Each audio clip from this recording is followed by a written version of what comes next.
John on a lot of issues out there, and now I'm currently a Muni employee. I'm a transit operator, which is a Muni bus driver. I understand that cuts have to be made, and we are under some really tough negotiations right now. The drivers, of course, understand they're going to have to give back something. I think that's obvious. The retirement change is coming citywide. I'm not in favor of concessionary bargaining, but the facts are going to bear themselves out. What I'd really like to do, and I think that we could really clear up a lot of things, and that's by having a debate of a couple of rank and file Muni operators with, let's say, Mr. Ford and Sean Ellsburn.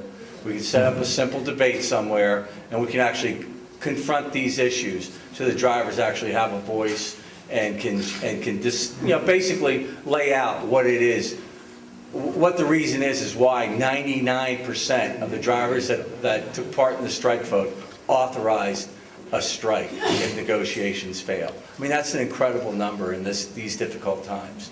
So I won't keep anybody else's time, but that's really something I think would really help and clarify a lot of issues for the rest of the city. Thank you. $1.6 billion project. We're in the midst of getting a full funding grant agreement from the federal government for about $1 billion to take care of that project. The MTA board has approved that project and the budget funding, so it's going to happen. We're there.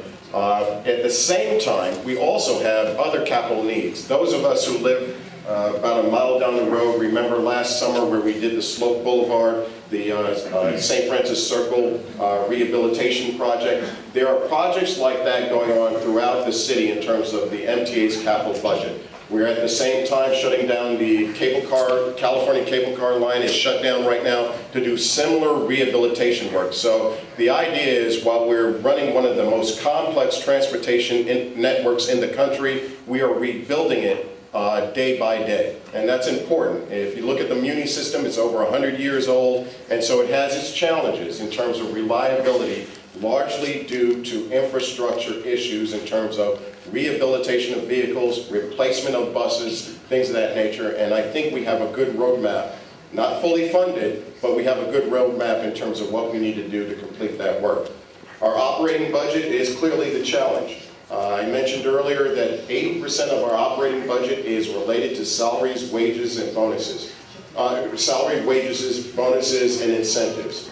So what we're doing now, we're in the midst of our negotiations with our operators union, which in terms of Proposition G, which I think Supervisor Ellsburn was clearly in the forefront on that particular issue, has put us in a position to have a good, reasonable discussion with our labor unions to try and reform some of the work rules that are in place that drive high costs in terms of our contracts and our costs of the organization.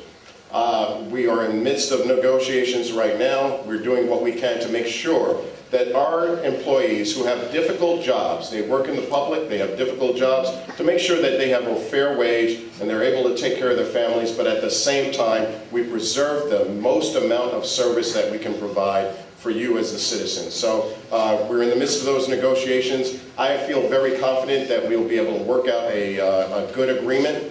But at the same time, it's focused on the customers, it's focused on you as citizens to make sure you have the greatest amount of services at the lowest amount of cost. Thank you.